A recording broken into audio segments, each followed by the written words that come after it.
ಧರ್ಮದ ಬಗ್ಗೆ ಮಾತನಾಡುವಾಗ ಎಷ್ಟು ಜನಕ್ಕೆ ತಮ್ಮ ಧರ್ಮದ ಬಗ್ಗೆ, ಅದರ ಮೂಲ ತತ್ವದ ಬಗ್ಗೆ ಗೊತ್ತಿರುತ್ತದೆ. ಆದರೆ ಹೆಚ್ಚಿನ ಜನರಿಗೆ ಧರ್ಮದ ಬಗ್ಗೆ ತಿಳಿದಿರುವುದಿಲ್ಲ. ಆದರೂ ನನ್ನ ಧರ್ಮ ದೊಡ್ಡದು, ನನ್ನ ಧರ್ಮ ದೊಡ್ಡದು, ಅವರ ಧರ್ಮ, ಆ ಧರ್ಮ, ಈ ಧರ್ಮ, ಆ ಜಾತಿ, ಈ ಜಾತಿ ಚರ್ಚೆ ಮಾಡುವ ಮೊದಲು ಆ ಜಾತಿ ಹೇಗಿರುತ್ತದೆ, ಜಾತಿ ಅಂದರೆ ಏನು, ಯಾವ ಜಾತಿಯನ್ನು ಹೇಗೆ ಹುಟ್ಟಿತು, ಆದ ವಿಚಾರಗಳು ಸಹ ನಮಗೆ ಅಷ್ಟೇ ಮುಖ್ಯವಾಗಿ ಅನಿಸುತ್ತದೆ. ಯಾಕಂದ್ರೆ ಧರ್ಮ, ಮತ ಅಂತ ನಾವು ಯಾವಾಗಲೂ ಅವನು ಆ ಧರ್ಮದವನು, ಇವನು ಈ ಮತದವನು, ಅವನು ಮತ್ತೊಂದು ಜಾತಿಯವನು, ಅವನು ಕೀಳು ಜಾತಿ, ಇವನು ಮೇಲ್ಜಾತಿ, ಇಂತಹ ಚರ್ಚೆಗಳಲ್ಲಿಯೇ ನಾವು ಜೀವನವನ್ನು ಕಳೆದುಕೊಳ್ಳುತ್ತೇವೆ. ಆದರೆ ಜೀವನದಲ್ಲಿ ಈ ಧರ್ಮ ಎಂದರೆ ಏನು, ಜಾತಿ ಎಂದರೆ ಏನು, ಮತ ಎಂದರೆ ಏನು ಎಂಬುದನ್ನು ತಿಳಿದುಕೊಳ್ಳಬೇಕು. ತಿಳಿದುಕೊಂಡು ಅದನ್ನು ಆಚರಿಸುತ್ತಾ ಬಂದಾಗಲೇ ನಾವು ಸರಿಯಾದ ಮನುಷ್ಯರೆನಿಸಿಕೊಳ್ಳುವುದು. ಆ ಜಾತಿಯವರು, ಈ ಜಾತಿಯವರು ಯಾಕೆ ಹೀಗಾಗ್ತಾರೆ, ಹಾಗಾಡ್ತಾರೆ, ಹೀಗಾಡ್ತಾರೆ ಎಂಬಂತಹ ಕಲ್ಪನೆಗಳು, ನಂಬಿಕೆಗಳು, ಮೂಢನಂಬಿಕೆಗಳು ಬೆಳೀತಾ ಇದೆ. ಈ ನಂಬಿಕೆಗಳನ್ನೆಲ್ಲ ಹೋಗಲಾಡಿಸಬೇಕಾದ್ರೆ ನಾವು ಧರ್ಮ ಎಂದರೆ ಏನು, ಜಾತಿ ಎಂದರೆ ಏನು ಎಂಬುದನ್ನು ಸರಿಯಾದ ರೀತಿಯಲ್ಲಿ ಅರ್ಥ ಮಾಡಿ, ಈ ಜಾತಿ ಎಂದರೆ ಏನು, ಧರ್ಮ ಎಂದರೆ ಏನು ಎಂಬುದನ್ನು ತಿಳಿದುಕೊಳ್ಳೋಣ. ಅದಕ್ಕಿಂತ ಮೊದಲು ಬನ್ನಿರಿ ಲೋಕವ ನೋಡೋಣ, ಕೋಶ ಓದೋಣ, ಲೋಕ ಅರಿಯೋಣ, ಜೀವನ ತಿಳಿಯೋಣ. ಇದರೊಳಗಿದೆಲ್ಲವೂ ಸ್ವಾಗತ ನಿಮಗೆ ಮಾಡಿಯ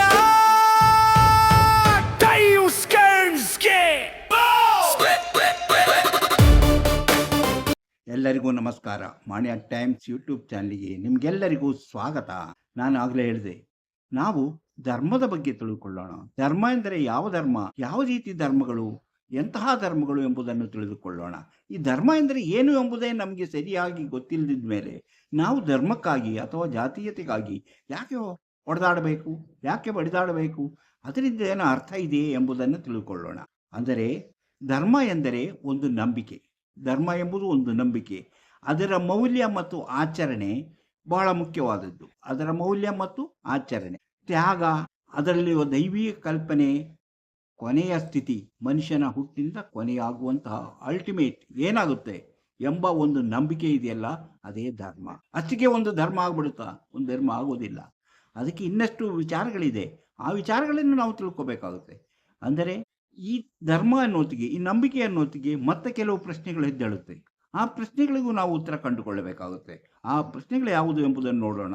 ಇಂತಹ ವಿಚಾರಗಳನ್ನು ಹೊತ್ತು ಬರುತ್ತಿರುವಂತಹ ಮಾಣಿಯ ಟೈಮ್ಸ್ ಯೂಟ್ಯೂಬ್ ಚಾನಲನ್ನು ನೀವು ಇನ್ನೂ ಸಬ್ಸ್ಕ್ರೈಬ್ ಮಾಡಿಲ್ಲವಾದರೆ ಈಗಲೇ ಕೆಳಗೆ ಕಾಣುವ ಸಬ್ಸ್ಕ್ರೈಬ್ ಎಂದು ಬರೆದಿರುವಲ್ಲಿ ಒಮ್ಮೆ ಕ್ಲಿಕ್ ಮಾಡಿ ಸಾಕು, ನೀವು ಸಬ್ಸ್ಕ್ರೈಬ್ ಆಗ್ತೀರಿ. ಅದೇ ರೀತಿ ಪಕ್ಕದಲ್ಲಿ ಕಾಣುವ ಗಂಟೆಯ ಚಿಹ್ನೆಯನ್ನು ಒಮ್ಮೆ ಕ್ಲಿಕ್ ಮಾಡಿದರೆ ಮಾಣಿಯ ಟೈಮ್ಸ್ ಯೂಟ್ಯೂಬ್ ಚಾನಲ್ ಯಾವುದೇ ಹೊಸ ವಿಡಿಯೋ ಅಪ್ಲೋಡ್ ಆದಕೊಳ್ಳೆ ನಿಮ್ಮ ಮೊಬೈಲಿಗೆ ನೋಟಿಫಿಕೇಶನ್ ಬರುವುದರಿಂದ ನೀವು ಎಲ್ಲ ವಿಡಿಯೋಗಳನ್ನು ನೋಡಿ ಹೆಚ್ಚು ಹೆಚ್ಚು ವಿಷಯಗಳನ್ನು ತಿಳಿದುಕೊಂಡು ನಿಮ್ಮ ಜೀವನಕ್ಕೆ ಯಾವುದು ಅವಶ್ಯಕೋ ಅದನ್ನು ಅಳವಡಿಸಿಕೊಂಡಾಗ ನಿಮಗೆ ಜೀವನದಲ್ಲಿ ಸಂತೋಷ, ಶಾಂತಿ, ಯಶಸ್ಸು ಸಿಗುತ್ತದೆ. ಪ್ರತಿಯೊಂದು ವಿಡಿಯೋವನ್ನು ಆರಂಭದಿಂದ ಕೊನೆವರೆಗೂ ನೋಡಿ, ಲೈಕ್ ಮಾಡಿ, ಶೇರ್ ಮಾಡಿ, ಪ್ರೋತ್ಸಾಹ. ಧರ್ಮ ಎಂದರೆ ಅಂತ ನಮಗೆ ಒಂದು ಕಲ್ಪನೆ. ಧರ್ಮ ಎಂದರೆ ಒಂದು ನಂಬಿಕೆ, ಅದರ ಮೌಲ್ಯ ಮತ್ತು ಆಚರಣೆ, ತ್ಯಾಗ, ಡಿಸೈನ್, ಕೊನೆಯ ಸ್ಥಿತಿ. ಇಷ್ಟೇ ನಾವು ಧರ್ಮವನ್ನು ತಿಳ್ಕೋಬಹುದು. ಹಾಗಾದರೆ ಯಾರು ಸೃಷ್ಟಿಕರ್ತ? ಸೃಷ್ಟಿಕರ್ತ ಯಾರು ಎಂಬುದು ಅದರಲ್ಲಿ ಜನಗಳಿಗೆ ಬರುವಂತಹ ಸಮಸ್ಯೆಗಳು. ಒಂದೊಂದು ಧರ್ಮ ಒಂದೊಂದು ರೀತಿ ಹೇಳುತ್ತೆ, ಒಂದೊಂದು ಜಾತಿ ಒಂದೊಂದು ರೀತಿ ಹೇಳುತ್ತೆ. ಏನು ಸೃಷ್ಟಿಕರ್ತನ ಎಲ್ಲ ರೀತಿಯೂ ಒಂದೇ ಆಗಿರುತ್ತದೆ, ಸೃಷ್ಟಿಯಾಗಿರೋದು ಒಂದೇ ರೀತಿಯಾಗಿರುತ್ತೆ. ಆದರೆ ಆ ದೇವರುಗಳ ಹೆಸರುಗಳು ಬೇರೆ ಬೇರೆಯಾಗಿರ್ತದೆ. ಆ ಸೃಷ್ಟಿಕರ್ತನ ಹೆಸರುಗಳು ಬೇರೆ ಬೇರೆಯಾಗಿರುತ್ತದೆ. ಆ ಸೃಷ್ಟಿಕರ್ತನ ಆ ಇದರಿಂದಾಗಿಯೇ ಈ ಜನಗಳಲ್ಲಿ ಭೇದ ಭಾವ ಬೆಳೆ, ಆ ನಂಬಿಕೆಗಳು. ಆದರೆ ಅದೊಂದು ತಿಳಿದ ಮೇಲೆ, ಸೃಷ್ಟಿಕರ್ತ ಯಾರು ಎಂದು ನಾವು ತಿಳಿದುಕೊಂಡ ಮೇಲೆ ಅದನ್ನು ಈ ಮಾನವನ ಜೀವನದ ಉದ್ದೇಶ ಏನಿದೆ, ಮಾನವನ ಜೀವನ ಯಾವ ರೀತಿಯ ಉದ್ದೇಶಕ್ಕಾಗಿ ಅವನು ಬದುಕುತ್ತಾನೆ ಎಂಬುದನ್ನು ಅರ್ಥ ಮಾಡ್ಕೋಬೇಕು. ಅಂದರೆ ಸೃಷ್ಟಿಕರ್ತ ಯಾರು, ಸೃಷ್ಟಿಕರ್ತನು ಯಾರಿರಬಹುದು, ಅವರ ಹೆಸರುಗಳೇನು, ಅವರ ಹೆಸರುಗಳು ಬೇರೆ ಬೇರೆ ಧರ್ಮದಲ್ಲಿ ಬೇರೆ ಬೇರೆ ಹೆಸರುಗಳನ್ನು ಹೇಳ್ತಾರೆ. ಅದೇ ರೀತಿ ಆದರೆ ಮಾನವನ ಜೀವನದ ಉದ್ದೇಶ ಏನು ಎಂದು ಅರ್ಥ ಮಾಡಿಕೊಂಡಾಗ ಜನಗಳಿಗೆ ಪರಸ್ಪರ ಪ್ರೀತಿ, ವಿಶ್ವಾಸಗಳು ಹುಟ್ಟುತ್ತದೆ. ಅದನ್ನು ತಿಳಿಯದವರು ಹೊಡೆದಾಡುತ್ತಾರೆ, ಬಡಿದಾಡುತ್ತಾರೆ. ಮಾನವನ ಜೀವನದ ಉದ್ದೇಶ ಯಾವುದು, ಅದರಲ್ಲಿ ಯಾವುದು ತಪ್ಪು, ಯಾವುದು ಸರಿ ಎಂಬುದನ್ನು ತಿಳಿದುಕೊಳ್ಳಬೇಕು. ಮಾನವನ ಜೀವನದ ಉದ್ದೇಶವನ್ನು ಅರ್ಥ ಮಾಡಿಕೊಂಡ ಮೇಲೆ ನಾವು ಯಾವ ರೀತಿ ಇರಬೇಕು, ಯಾವುದು ಮಾಡಿದರೆ ತಪ್ಪು, ಯಾವುದು ಮಾಡಿದರೆ ಒಳ್ಳೆಯದು, ಯಾವುದು ಸರಿ, ಯಾವುದು ತಪ್ಪನ್ನು ಅರ್ಥ ಮಾಡಿಕೊಂಡವನೇ ನಿಜವಾದ ಧರ್ಮದ ವ್ಯಕ್ತಿಯಾಗುತ್ತಾನೆ. ಕೊನೆಯದಾಗಿ ಅವನಿಗೇನು ಚಿಂತೆ ಬರುತ್ತದೆ? ಸಾವಿನ ಬಳಿಕ ಏನಾಗುತ್ತದೆ? ಒಬ್ಬೊಬ್ಬರ ಕಲ್ಪನೆ ಒಂದೊಂದು ಥರ. ಮರುಹುಟ್ಟು ಇದೆ ಅಂತ ಒಂದು ಧರ್ಮ ಹೇಳಿದರೆ, ಇಲ್ಲ, ಸತ್ತವರೆಲ್ಲರೂ ಹುಟ್ಟಿ ಬರುತ್ತಾರೆ, ಅವರು ನ್ಯಾಯ ವಿಸ್ತಾರವನ್ನು ಎದುರಿಸುತ್ತಾರೆ, ಅವರಿಗೆ ಒಳ್ಳೆಯ ಕೆಲಸಗಳು ಮಾಡಿದವರು ಅವರು ದೇವಲೋಕದಲ್ಲಿ ಅಂದರೆ ಸ್ವರ್ಗದಲ್ಲಿರುತ್ತಾರೆ, ದೇವರ ಜೊತೆಯಲ್ಲಿ ಸೇರಿರುತ್ತಾರೆ ಎಂಬ ಕಲ್ಪನೆ ಇದೆ. ಮತ್ತು ಕೆಲವರು ಅವರು ಮಾಡಿದ ಕರ್ಮಕ್ಕನುಸಾರವಾಗಿ ಅವರಿಗೆ ಪುನರ್ಜನ್ಮಗಳು, ನಾನಾ ವಿಧದ ಜನ್ಮಗಳು ಎತ್ತಿ ಅವರು ಮತ್ತೆ ಮತ್ತೆ ಭೂಮಿಗೆ ಬರುತ್ತಾರೆಂಬ ಕಲ್ಪನೆಗಳಿದೆ.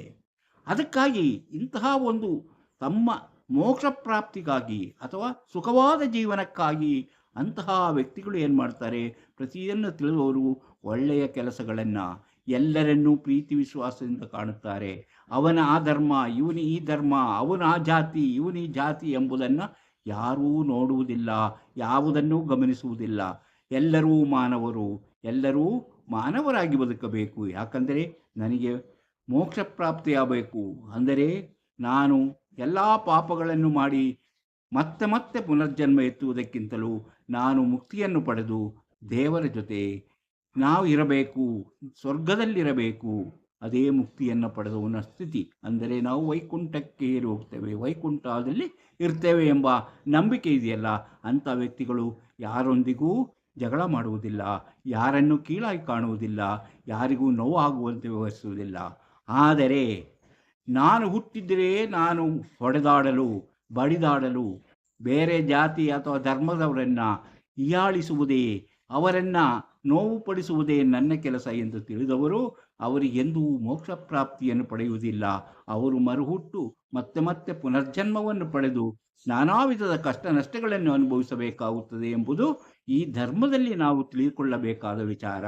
ಭಕ್ತಿ ಎಂಬುದು ಇರಬೇಕು. ಭಕ್ತಿ ಎಂದರೆ ನಾವು ವ್ಯಕ್ತಿಗಳಲ್ಲ, ನಾವು ಇರಬೇಕಾಗಿದ್ದು ದೇವರಲ್ಲಿ.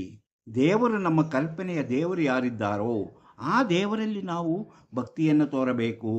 ಬೇರೆ ವ್ಯಕ್ತಿಗಳಲ್ಲಿ ನೀವು ಭಕ್ತಿ ತೋರುವುದರಿಂದ ಯಾವುದೇ ಉಪಯೋಗವೂ ಇಲ್ಲ. ನಿಮಗೆ ಈಗ ಸದ್ಯ ನಿಮಗೆ ಅದು ಒಂದು ಉತ್ಸಾಹ ತುಂಬಬಹುದು, ಅದು ಒಂದು ಸಂತೋಷವಾಗಿ ತೋರಬಹುದು, ಅದು ಒಂದು ಆನಂದವಾಗಿ ತೋರಬಹುದು. ಆದರೆ ಬರುತ್ತಾ ಅದಕ್ಕೆ ನೀವು ಪಶ್ಚಾತ್ತಾಪ ಪಡಬೇಕಾಗುತ್ತದೆ. ಆ ಪಶ್ಚಾತ್ತಾಪ ಪಟ್ಟಾಗ ನೀವು ಅನುಭವಿಸಬೇಕಾಗುವಂತಹ ನರಳಾಟ ಇದೆಯಲ್ಲ, ಅದು ಬಹಳ ಘೋರವಾಗಿರುತ್ತದೆ. ಪುನರ್ಜನ್ಮ ಎಂಬ ಕಲ್ಪನೆ ಇದ್ದವರಿಗೆ, ಆ ನಂಬಿಕೆ ಇದ್ದವರಿಗೆ ಮತ್ತೆ ಪುನರ್ಜನ್ಮವಾಗಿ ಪ್ರಾಣಿಯಾಗಿಯೋ ಪಕ್ಷಿಯಾಗಿಯೋ ಅಥವಾ ಯಾವುದೇ ಸ್ಥಿತಿಯಲ್ಲಿ ಹುಟ್ಟಬಹುದು, ಮನುಷ್ಯನಾಗಿಯೋ ಮತ್ತಷ್ಟು ನೀಚರಲ್ಲಿಯೋ ಹುಟ್ಟಬಹುದು, ನೀಚವಾದ ಒಂದು ಪರಿಸರದಲ್ಲಿ ಹುಟ್ಟಬಹುದು.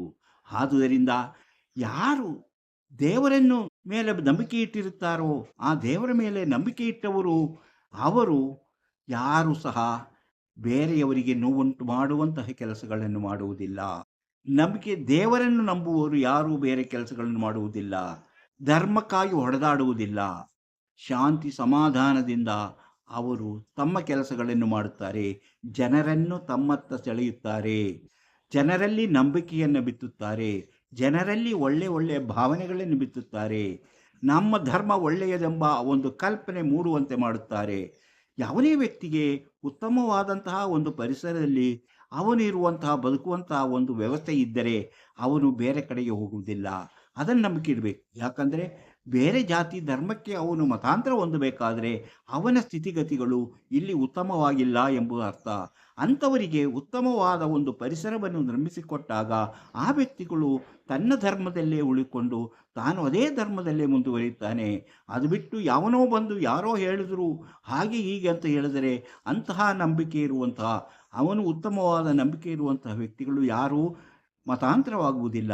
ಮತಾಂತರ ಆಗುವುದು ಆ ವ್ಯಕ್ತಿಗೆ ಸಮಾಜದಲ್ಲಿ ಸಿಗುವಂತಹ ಸ್ಥಿತಿಗತಿಗಳು ಯಾವ ರೀತಿ ಇರುತ್ತೆ, ಸೌಲಭ್ಯಗಳು ಯಾವ ರೀತಿ ಇರುತ್ತೆ, ಅವರನ್ನು ನೋಡುವ ವಿಚಾರ ಹೇಗಿರುತ್ತೆ, ಅವನಿಗೆ ನೋವಾಗುವಂತೆ ಬೇರೆ ಜನರು ನೋಡಿಕೊಳ್ಳುತ್ತಿದ್ದಾರೋ ಅಂತಹ ನೋವನ್ನು ಅನುಭವಿಸುವುದು, ದೌರ್ಜನ್ಯಕ್ಕೆ ಒಳಗಾದವರು, ಶೋಷಣೆಗೆ ಒಳಗಾದವರು ಮಾತ್ರ ಪರಧರ್ಮವನ್ನು ಅವಲಂಬಿಸುತ್ತಾರೆ. ಯಾಕಂದರೆ ಅವರಿಗೆ ಅಲ್ಲಿ ಒಳ್ಳೆಯ ಒಂದು ಸ್ಥಾನಮಾನಗಳು ಸಿಗಬಹುದು, ಅಂದರೆ ಅವರನ್ನು ಗೌರವಿಸುವಂಥ ವ್ಯಕ್ತಿಗಳು ಅಲ್ಲಿ ಇರಬಹುದು ಎಂಬ ಕಲ್ಪನೆಯಿಂದ ಅವರು ಅಂತಹ ಧರ್ಮಗಳಿಗೆ ಹೋಗ್ತಾರೆ. ಆದ್ದರಿಂದ ನಾವು ಮತಾಂತರ ಮಾಡಿದರು ಎಂದು ಅವರನ್ನು ಹೊಡೆದು ಬಡಿದು ಗಲಾಟೆ ಮಾಡುವುದಕ್ಕಿಂತಲೂ ನಮ್ಮಲ್ಲಿರುವ ಈ ಜನರಿಗೆ ಅವರಿಗೆ ಬೇಕಾದ ಸೌಲಭ್ಯವನ್ನು, ಅವರಿಗೆ ಬೇಕಾದ ದೈವಿಕವಾದ ನಂಬಿಕೆಯನ್ನು ಉತ್ತಮಪಡಿಸುವಂತಹ ರೀತಿಯಲ್ಲಿ ಅವರ ಜೊತೆಯಲ್ಲಿ ನಾವು ಬೆರೆತಾಗ ಆ ಮತಾಂತರ ಎನ್ನುವುದು ನಡೆಯುವುದೇ ಇಲ್ಲ. ನನಗೆ ಹೊಟ್ಟೆ ತುಂಬ ಊಟ, ಬಟ್ಟೆ, ನನಗೆ ಗೌರವ ಎಲ್ಲವೂ ಸಿಗುವಂತಿದ್ದರೆ ನಾನು ಯಾಕೆ ಬೇರೆ ಧರ್ಮಕ್ಕೆ ಹೋಗಲಿ ಎಂದು ಕೇಳುತ್ತಾರೆ. ನಮಗೆ ಬೇಕಾಗಿದ್ದು ನಮಗೆ ಅನುಕೂಲ ಬೇಕು, ನಾವು ಸುಖವಾಗಿ ಬದುಕುವಂತಹ ಜೀವನ ಬೇಕು, ಒಂದು ಜೀವನ ವಿಧಾನ ಬೇಕು. ಆ ಜೀವನ ವಿಧಾನವೇ ಅವರಿಗೆ ಸಿಗೋದಿಲ್ಲ ಎಂದಾಗ ಅವರು ತನ್ನನ್ನು ಗೌರವಿಸುವಂತಹ, ತನಗೆ ಗೌರವ ಸಿಗುವಂತಹ ಬೇರೆ ಧರ್ಮದವರಿಗೆ ಹೋಗಬಹುದೇನೋ ಎಂಬ ಕಲ್ಪನೆ ಬರುತ್ತದೆ. ಆದರೆ ಈ ಗಲಾಟೆ ಮಾಡುವಂಥ ಜನರು, ಧರ್ಮಗಳಲ್ಲಿ ಗಲಾಟೆ ಮಾಡುವಂಥ ವ್ಯಕ್ತಿಗಳಿಗೆ ತಮ್ಮ ಧರ್ಮದಲ್ಲಿಯೇ ನಂಬಿಕೆ ಇಲ್ಲ. ಅವರಿಗೆ ಬೇರೆ ಧರ್ಮದವರನ್ನು ಆಕ್ಷೇಪಣೆ ಮಾಡುವುದೇ ಅವರ ಕೆಲಸವಾಗಿರುತ್ತದೆ. ಭಕ್ತಿ, ದೇವರು ಅಥವಾ ಸರ್ವಶಕ್ತನಲ್ಲಿ ನಾವು ಪ್ರಾರ್ಥನೆ ಮಾಡಬೇಕು. ಪ್ರಾರ್ಥನೆ ಮಾಡುವಾಗ ಸರ್ವಶಕ್ತನಲ್ಲಿ ಪ್ರಾರ್ಥನೆ ಮಾಡೋಕ್ಕೂ ಎಲ್ಲರಿಗೂ ಹಕ್ಕಿದೆ. ಅಂತಹ ಪ್ರಾರ್ಥನೆ ಮಾತ್ರ ಅಲ್ಲ, ಧ್ಯಾನ ಮಾಡಬೇಕು, ಹಬ್ಬ ಆಚರಿಸಬೇಕು, ಉಪವಾಸ ವ್ರತಗಳನ್ನು ಮಾಡಬೇಕು, ಉಪವಾಸವನ್ನು ಅಲಂಕರಿಸಬೇಕು. ಇದೆಲ್ಲವೂ ಒಂದು ಧರ್ಮಕ್ಕೆ ಇರುವಂತಹ ಕೆಲವು ಕಟ್ಟುಪಾಡುಗಳು. ಆ ಧರ್ಮದ ಕಟ್ಟುಪಾಡುಗಳನ್ನು ಅನುಸರಿಸುತ್ತಾ ಬದುಕಿದವನು ಯಾವತ್ತೂ ಪರಧರ್ಮವನ್ನು ದೂಷಣೆ ಮಾಡುವುದಿಲ್ಲ, ಪರಧರ್ಮಿಗರ ಮೇಲೆ ದಾಳಿ ಮಾಡುವುದಿಲ್ಲ, ಜಾತಿಯಲ್ಲಿ ಮೇಲು ಕೀಳು ಎಂಬ ಭಾವನೆ ಬೆಳೆಸುವುದಿಲ್ಲ. ಎಲ್ಲರೂ ಸರ್ವಸಮಾನರು, ಎಲ್ಲರೂ ಒಂದೇ ಎಂಬುದನ್ನು ತಿಳಿಸಿ ಅವರ ಜೊತೆಯಲ್ಲಿ ಎಲ್ಲರ ಜೊತೆಯಲ್ಲೂ ಸಮಾನವಾಗಿ ಕಾಣುವಂತಹ ವ್ಯಕ್ತಿತ್ವವೇ ನಿಜವಾದ ಧರ್ಮಾಚರಣೆ. ಅದೇ ಧರ್ಮ. ಈ ನಮ್ಮಲ್ಲಿ ಧರ್ಮಗ್ರಂಥಗಳಿದೆ. ಎಲ್ಲ ಧರ್ಮಗ್ರಂಥಗಳನ್ನು ಎಲ್ಲರೂ ಓದಿರುವುದಿಲ್ಲ. ಕೆಲವು ಧರ್ಮಗ್ರಂಥಗಳನ್ನು ಮಾತ್ರ ಓದ್ತಾರೆ. ಆ ಧರ್ಮಗ್ರಂಥಗಳು ಪ್ರತಿಯೊಬ್ಬ ಗುಂಪಿಗೂ ಆ ಧರ್ಮಗ್ರಂಥಗಳು ಮುಖ್ಯ. ಅಂದರೆ ಈ ಧರ್ಮಗ್ರಂಥಗಳಲ್ಲಿ ಹೇಳಿರುವ ರೀತಿಯಲ್ಲಿ ಜೀವನ ಮಾಡುವಂತಹ ವ್ಯಕ್ತಿಗಳು ಯಾವತ್ತೂ ಸಹ ಬೇರೆ ರೀತಿಯ ಮತಾಚರಣೆ ಅಥವಾ ಧರ್ಮಾಚರಣೆ ಮಾಡುವವರ ಬಗ್ಗೆ ಆಗಲಿ, ಅವರ ಧರ್ಮದ ಬಗ್ಗೆ ಆಗಲಿ ಕೀಳಾಗಿ ಕಾಣುವುದಿಲ್ಲ. ನಾನು ಆಚರಿಸುವ ಧರ್ಮದಲ್ಲಿ ನಾನು ಸರಿಯಾಗಿದ್ದೇನೆ, ನನ್ನ ಧರ್ಮಾಚರಣೆ ಸರಿಯಾಗಿದೆ ಎಂದು ಯಾರು ತಿಳಿದುಕೊಳ್ಳುತ್ತಾರೋ ಅವರು ಸರಿಯಾದ ಧರ್ಮಾಚರಣೆಯುಳ್ಳ ಧಾರ್ಮಿಕರಾಗಿರುತ್ತಾರೆ. ಎಷ್ಟೋ ಜನರಿಗೆ ದೇವರಿಲ್ಲ, ನಂಬಿಕೆ ಇಲ್ಲ ಎಂದು ಹೇಳುತ್ತಾರೆ. ಯಾಕಂದರೆ ಅವರು ಪ್ರಶ್ನೆಯನ್ನು ಕೇಳುತ್ತಾರೆ, ಅವರ ಸಂಶಯಗಳನ್ನು ಕೇಳುತ್ತಾರೆ, ಸಂಶಯಗಳನ್ನು ನಿವಾರಿಸಿಕೊಳ್ಳಲು ಮಾರ್ಗಗಳನ್ನು ಹುಡುಕುತ್ತಾರೆ. ಆವಾಗ ವಿಜ್ಞಾನವೇ ಅವರಿಗೆ ಸರಿಯಾದ ದಾರಿಯನ್ನು ತೋರಿಸಿದೆ. ವಿಜ್ಞಾನದ ದಾರಿಯಲ್ಲಿ ಅವರು ಮುಂದುವರಿದಾಗ ಪ್ರಶ್ನೆಗಳನ್ನು ಕೇಳುವುದು ಹೆಚ್ಚಾಗುತ್ತಾ ಹೋಗುತ್ತದೆ. ಪ್ರತಿಯೊಂದು ವಸ್ತುವನ್ನು ಅವರು ಅನುಮಾನದಿಂದಲೇ ನೋಡುತ್ತಾರೆ. ಅನುಮಾನದಿಂದ ನೋಡುವುದರಿಂದ ಮುಂದೆ ಅವರಿಗೆ ಸತ್ಯವನ್ನು ಕಂಡುಕೊಳ್ಳುವಂತಹ ಕೊನೆಯಲ್ಲಿ ಆ ಕೊನೆಯ ನಿಜಸ್ಥಿತಿ ಏನು ಎಂಬುದನ್ನು ಕಳೆದುಕೊಳ್ಳುವ ರೀತಿಯಲ್ಲಿ ಅವರು ಮುಂದುವರಿಯುತ್ತಾರೆ. ಮೂಢನಂಬಿಕೆಗಳನ್ನು ಎತ್ತಿ ತೋರಿಸುತ್ತಾರೆ. ಆದರೆ ನಾವು ಧರ್ಮನಿಷ್ಠರು ಎಂದು ಹೇಳುವಂತಹ ಎಷ್ಟೋ ಜನರಿಗೆ ಬೇರೆ ಧರ್ಮದವರನ್ನು ದೂಷಿಸುವುದು, ಬೇರೆ ಧರ್ಮದವರು ಅಥವಾ ಜಾತೀಯತೆಯಲ್ಲಿ ಹೆಚ್ಚು ಸಂತೋಷ ಕಾಣುವ ವ್ಯಕ್ತಿಗಳಾಗಿರುತ್ತಾರೆ. ಸರಿಯಾಗಿ ಧರ್ಮಾಚರಣೆ ಮಾಡುವಂಥ ವ್ಯಕ್ತಿಗಳಿಗೆ ಅವರಿಗೆ ಯಾವತ್ತೂ ಬೇರೆ ವ್ಯಕ್ತಿಗಳಲ್ಲಿ ಯಾವ ತಪ್ಪು ಕಾಣಿಸುವುದಿಲ್ಲ. ಅವರು ಮಾಡುವಂಥ ವ್ಯತ್ಯಾಸ ಕಾಣಿಸುತ್ತದೆ. ಆ ವ್ಯತ್ಯಾಸ ಯಾವುದು, ಸರಿಯಾಗಿರಬೇಕಾದ ದಾರಿ ಯಾವುದು, ನಾವು ಪ್ರಾರ್ಥನೆ ಮಾಡುವ ರೀತಿ ಹೇಗೆ, ಧ್ಯಾನ ಮಾಡುವುದು ಹೇಗೆ, ನಮ್ಮ ಆಚರಣೆಗಳು ಯಾವ ರೀತಿ ಇರಬೇಕು, ನಮ್ಮ ಸಂಪ್ರದಾಯಗಳು ಯಾವ ರೀತಿ ಇರಬೇಕು, ಅದನ್ನು ಅವರಿಗೆ ಸರಿಯಾದ ರೀತಿಯಲ್ಲಿ ವಿವರಿಸಿಕೊಡುತ್ತಾರೆ. ಹಾಗೆ ಅವರ ಮಾತುಗಳನ್ನು ಕೇಳುವಾಗ ಅವರು ಗುರುಗಳೆನಿಸಿಕೊಳ್ಳುತ್ತಾರೆ. ಆದರೆ ಈಗ ಕಾಣುವಂತಹ ಕಾವಿ ಬಟ್ಟೆ ತೊಟ್ಟವರಾಗಲಿ, ಬಿಳಿ ಬಟ್ಟೆ ಪಾದರಿಗಳಾಗಲಿ ಅಥವಾ ಇನ್ನು ಯಾವುದೇ ವ್ಯಕ್ತಿಗಳಾಗಲಿ ನಾವು ಅವರನ್ನು ಸರಿಯಾದ ಧರ್ಮಾಚರಣೆ ಮಾಡುವಂಥ ವ್ಯಕ್ತಿಗಳೆಂದು, ಅವರು ಎಲ್ಲವೂ ತಿಳಿದವರೆಂದು ನಾವು ಅಂದುಕೊಂಡರೆ ನಾವೇ ಮೂರ್ಖರಾಗುತ್ತೇವೆ. ಯಾಕಂದರೆ ಯಾವ ವ್ಯಕ್ತಿ ತನ್ನ ಧರ್ಮವನ್ನು ಹೆಚ್ಚಾಗಿ ಪ್ರೀತಿಸಿ ಪರಧರ್ಮವನ್ನು ಸಹಿಷ್ಣುತೆಯಿಂದ ಕಾಣುತ್ತಾನೋ ಅವನೇ ನಿಜವಾದ ಧರ್ಮಾಚರಣೆಯನ್ನು ಮಾಡುವಂತಹ ನಿಜವಾದ ವ್ಯಕ್ತಿ ಎಂದು ನಾವು ತಿಳಿದುಕೊಳ್ಳಬಹುದು. ಅಂದರೆ ಈಗ ನಾವು ಇಷ್ಟನ್ನು ತಿಳ್ಕೊಂಡು ನಮ್ಮಲ್ಲಿರುವಂತಹ ಯಾವುದು ಸೃಷ್ಟಿಕರ್ತ ಯಾರು, ಮಾನವ ಜೀವನ ಉದ್ದೇಶ ಏನು, ತಪ್ಪು ಯಾವುದು, ಸರಿ ಯಾವುದು, ಸಾವಿನ ಬೆಳಕು ಏನಾಗುತ್ತದೆ, ಭಕ್ತಿಯನ್ನು ಯಾವರ ಮೇಲಿಡಬೇಕು, ಸರ್ವಶಕ್ತನಾದ ದೇವರನ್ನು ನಾವು ಕಂಡುಕೊಳ್ಳಬೇಕು. ಪ್ರಾರ್ಥನೆ, ಧ್ಯಾನ, ಹಬ್ಬ, ಉಪವಾಸ, ಆಚರಣೆ ಮುಂತಾದವುಗಳನ್ನು ನಾವು ಸರಿಯಾದ ರೀತಿಯಲ್ಲಿ ಮಾಡಬೇಕು. ಹಾಗೆಯೇ ಧರ್ಮಗ್ರಂಥಗಳಲ್ಲಿ ಹೇಳಿರುವಂತಹ ವಿಚಾರಗಳನ್ನು ಸರಿಯಾಗಿ ಅರ್ಥ ಮಾಡಿಕೊಂಡು ನಾವು ಬದುಕಿದಾಗ ಒಬ್ಬ ಸರಿಯಾದ ಧಾರ್ಮಿಕವಾದ ಭಾವನೆಯುಳ್ಳ ವ್ಯಕ್ತಿಯಾಗಿ ತಾನೂ ಬದುಕಿ ತನ್ನ ಧರ್ಮವನ್ನು ಉದ್ಧಾರ ಮಾಡಿ ಪರಧರ್ಮವನ್ನು ಸಹಿಷ್ಣುತೆಯಿಂದ ನೋಡುತ್ತಾ ಬೆಳೆಯುತ್ತಾನೆ.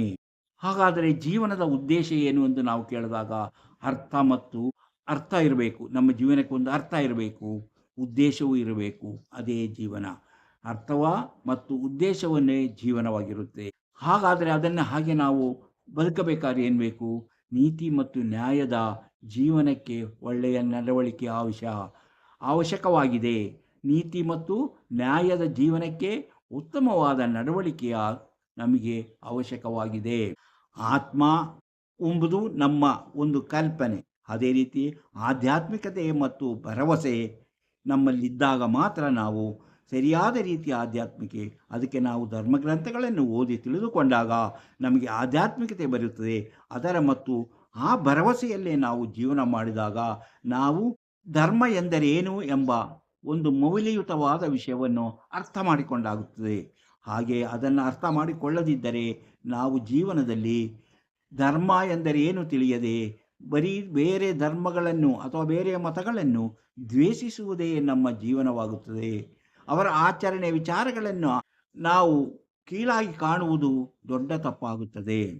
ಸಾಮಾಜಿಕ ಭದ್ರತೆ ಮತ್ತು ಶಿಸ್ತು ಎಲ್ಲಿ ಸಿಗುತ್ತೋ, ಸಾಮಾಜಿಕ ಭದ್ರತೆ ಮತ್ತು ಶಿಸ್ತು ಯಾರ ಜೀವನದಲ್ಲಿ ಇರುತ್ತದೋ ಅವರು ಸರಿಯಾದ ಜೀವನದಲ್ಲಿ ತನ್ನ ಧರ್ಮದಲ್ಲಿ ನಂಬಿಕೆ ಇಟ್ಟು ಬದುಕುತ್ತಾನೆ. ಅವರು ಪರರನ್ನು ದೂಷಿಸುವುದಿಲ್ಲ, ಪರರಿಗೆ ಕೇಡು ಮಾಡುವುದಿಲ್ಲ. ಸಾಮಾಜಿಕ ಭದ್ರತೆ ಇಲ್ಲದೇ ಇರುವಂಥವರು ಮತ್ತು ಜೀವನದಲ್ಲಿ ಶಿಸ್ತನ್ನು ಕಳೆದುಕೊಂಡವರು ಪರಧರ್ಮವನ್ನು ಅವಲಂಬಿಸುವಂತಹ ಸಾಧ್ಯತೆಗಳು ಹೆಚ್ಚಾಗಿದೆ. ಅವರಿಗೆ ಜೀವನಕ್ಕೆ ದಾರಿ ಇಲ್ಲವುದಿಲ್ಲ, ಅವು ಸಾಮಾಜಿಕವಾಗಿ ಗೌರವ ದೊರೆಯುವುದಿಲ್ಲ. ಇಂತಹ ವಿಚಾರಗಳಿಂದ ಅವರು ಬೇರೆ ಧರ್ಮಗಳ ಹತ್ರ ಆಕರ್ಷಿತರಾಗುತ್ತಾರೆ ಎಂಬುದು ಕಟು ಸತ್ಯ ಎಂಬುದನ್ನು ಮರೆಯಬಾರದು. ಹೀಗೆ ಧರ್ಮ ಎಂದರೇನು, ಅದರ ಉದ್ದೇಶ ಏನು, ಅದು ಯಾಕಾಗಿ ನಾವು ಧರ್ಮಾಚರಣೆ ಮಾಡುತ್ತೇವೆ, ನಮ್ಮ ನಂಬಿಕೆಗಳೇನು, ಧರ್ಮಗ್ರಂಥಗಳನ್ನು ನಾವು ಓದಿ ತಿಳಿದುಕೊಳ್ಳಬೇಕಾದ ವಿಷಯಗಳೇನು ಎಂಬ ವಿಚಾರಗಳನ್ನೆಲ್ಲವನ್ನು ನಾವು ಅದನ್ನು ಸರಳವಾದ ರೀತಿಯಲ್ಲಿ ವಿವರಣೆಯನ್ನು ಕೇಳಿದ್ದೀರಿ. ಇಂತಹ ಹಲವು ವಿಚಾರಗಳಿವೆ. ಅಂತಹ ವಿಚಾರಗಳನ್ನು ಮುಂದಿನ ವಿಡಿಯೋಗಳಲ್ಲಿ ಹೇಳುತ್ತಾ ಹೋಗುತ್ತೇನೆ. ಅಂತಹ ವಿಚಾರಗಳು ಇನ್ನಷ್ಟು ತಿಳಿಯಬೇಕಂದ್ರೆ ಇನ್ನು ನೀವು ಮಾನ್ಯ ಟೈಮ್ಸ್ ಯೂಟ್ಯೂಬ್ ಚಾನಲನ್ನು ಸಬ್ಸ್ಕ್ರೈಬ್ ಮಾಡಿಲ್ಲವಾದರೆ ಈಗಲೇ ಕೆಳಗೆ ಕಾಣುವ ಸಬ್ಸ್ಕ್ರೈಬ್ ಎಂದು ಬರೆದಿರುವಲ್ಲಿ ಒಮ್ಮೆ ಕ್ಲಿಕ್ ಮಾಡಿ ಸಾಕು, ನೀವು ಸಬ್ಸ್ಕ್ರೈಬ್ ಆಗ್ತೀರಿ. ಅದೇ ರೀತಿ ಪಕ್ಕದಲ್ಲಿ ಕಾಣುವ ಗಂಟೆ ಚಿಹ್ನೆಯನ್ನು ಒಮ್ಮೆ ಕ್ಲಿಕ್ ಮಾಡಿದರೆ ಮಾನ್ಯ ಟೈಮ್ಸ್ ಯೂಟ್ಯೂಬ್ ಚಾನಲ್ ಯಾವುದೇ ಹೊಸ ವಿಡಿಯೋ ಅಪ್ಲೋಡ್ ಆದ ನಿಮ್ಮ ಮೊಬೈಲ್ಗೆ ನೋಟಿಫಿಕೇಶನ್ ಬರುವುದರಿಂದ ನೀವು ಎಲ್ಲ ವಿಡಿಯೋಗಳನ್ನು ನೋಡಿ ಹೆಚ್ಚು ವಿಷಯಗಳನ್ನು ತಿಳ್ಕೊಂಡು ನಿಮ್ಮ ಜೀವನಕ್ಕೆ ಯಾವುದು ಅವಶ್ಯಕವೋ ಅದನ್ನು ಅಳವಡಿಸಿಕೊಂಡಾಗ ನೀವು ಜೀವನದಲ್ಲಿ ಅಭಿವೃದ್ಧಿ ಹೊಂದುತ್ತೀರಿ, ಯಶಸ್ವಿಯಾಗ್ತೀರಿ, ಸಂತೋಷವಾದ ಜೀವನ ನಡೆಸಲು ಸಾಧ್ಯವಾಗುತ್ತದೆ. ಪ್ರತಿಯೊಂದು ವಿಡಿಯೋವನ್ನು ಆರಂಭದಿಂದ ಕೊನೆಯವರೆಗೂ ನೋಡಿ, ಲೈಕ್ ಮಾಡಿ, ಶೇರ್ ಮಾಡಿ, ಪ್ರೋತ್ಸಾಹ ಕೊಡಿ. ಇಂತಹ ಮತ್ತೊಂದು ವಿಡಿಯೋದೊಂದಿಗೆ ಮತ್ತೆ ಬರುತ್ತೇನೆ. ಇಷ್ಟು ಹೊತ್ತು ಈ ವಿಡಿಯೋ ನೋಡಿದ ನಿಮಗೆಲ್ಲರಿಗೂ ಧನ್ಯವಾದ.